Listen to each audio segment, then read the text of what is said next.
Good afternoon, this is Rick from the Green Our Planet School Garden Program. I am at McCall Elementary and this video is for Assemblywoman Neal.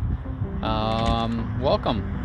I'm sorry that you couldn't have made it out to the garden. This would have been great to have you out here in person, but I am honored to be taking you on a virtual tour of our garden. This garden was made by removing 5,000 square foot of grass. That is a water savings of 250,000 gallons a year.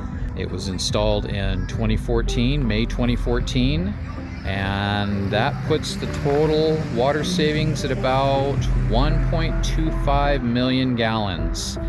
That's just around the average water use yearly of a Las Vegas golf course. This garden has 6 of the standard Green Our Planet beds installed. They are all fed water through drip irrigation.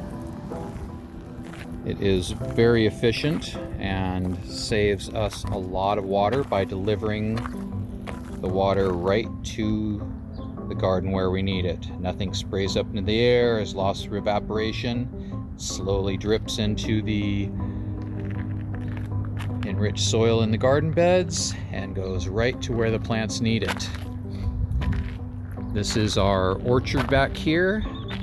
The orchard is comprised of 14 fruit trees, 4 grapevines, and even though it's not a garden related item but highly loved by the students, our beloved stone pine. Beautiful, right? So, types of fruit. We have Katy apricot in this garden. We have pomegranate. We have figs, both black mission and a type of green fig, honey type fig called a called a cadota. And then grapevines here along the old baseball diamond.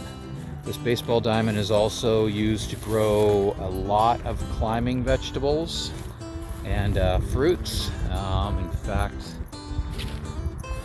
there is a loofah sponge left hanging from last year. Yeah, we can grow loofah here. So, like I said, 5,000 square foot, pretty good sized orchard. I do want to show you something that the school initiated, and this is the first ever in any of our schools. I hope you can see this, but last summer the garden team had me install a drip line along the whole length of this fence within the garden area, and it goes all the way around to the other side of the garden over by the apple trees. And this is an unimproved area, so we didn't add any new soil or anything, although we do add soil amendments when we can. This is from the kids decomposition program, and all this new dirt you see is totally done on site by the students in the garden program. Well, all the students that come out to the garden.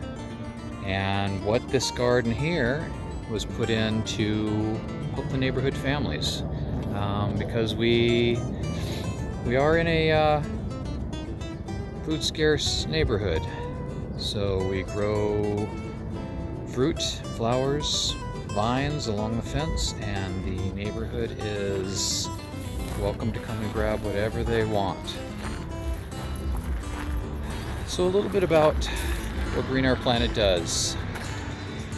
This is the outdoor classroom. As a garden farmer, I come out on a once a week schedule. I'm here for an hour and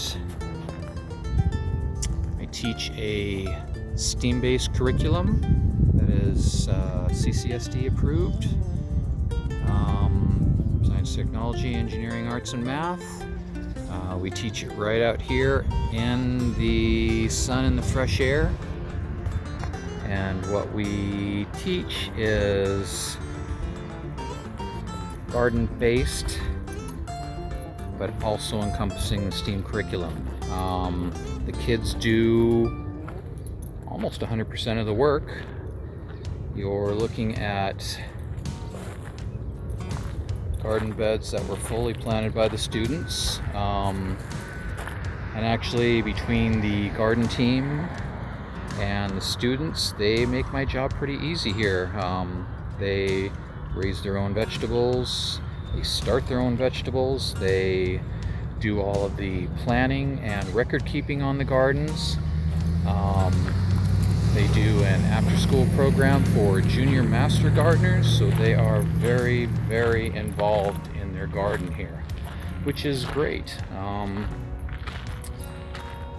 There's lots of studies out there that will tell you the benefits of teaching in an outdoor environment.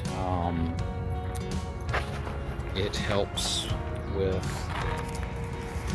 all sorts of the problems that we're having in the schools with just better learning and better test taking and better memory and remembering what they learned on those tests. Increased behavior problems, the higher grade point averages. It's all possible by teaching outside. So what I do in the garden, in a nutshell, is I teach science curriculum, science, technology, arts, engineering, and math. But I'm not just teaching the kids, I'm also teaching the teachers. My job is to keep the kids engaged and to keep them motivated in the garden, but it's also to help the teachers feel more at ease teaching in the gardens, because quite honestly, a lot of them haven't been out in the garden and it seems a little foreign to them, but they catch on really, really quick. It doesn't take long to show a teacher the connections between all of the subjects that they're teaching inside and how to connect it to a garden environment. There are lots of parallels in the garden to their everyday teaching, and we explore those every single week in our classrooms. So there is one more part of the garden I would like to show you, and it is the Pollinator Garden. So this is the McCall Elementary School Challenger Garden. This is an old set of beds installed by a former gardening group that was out here. They are cement raised about 12 inches off the ground, and they are roughly 20 feet by 4 feet. And as you can tell, right now, pretty much any time of the year, they are packed with blooming flowers. This garden has had monarchs lay eggs and hatch caterpillars here, and it is a pretty amazing garden. It is very, very loved by the school, and it is used by the school a lot, not only for planting, but I've had many, many teachers tell me that when they have students with behavioral problems, they simply come out here and walk around the garden. The garden has a very calming, soothing effect on kids that might be having a little bit of difficulty during the day. And the teachers tell me, and many have over and over, that simply bringing them out here and letting them walk around gives them a chance to decompress, gives them a chance to understand and talk about the difficulties they might be having. And it's all because of this. So I may come out here and care for this, pull the weeds and whatnot, but this is 100% garden team and student run.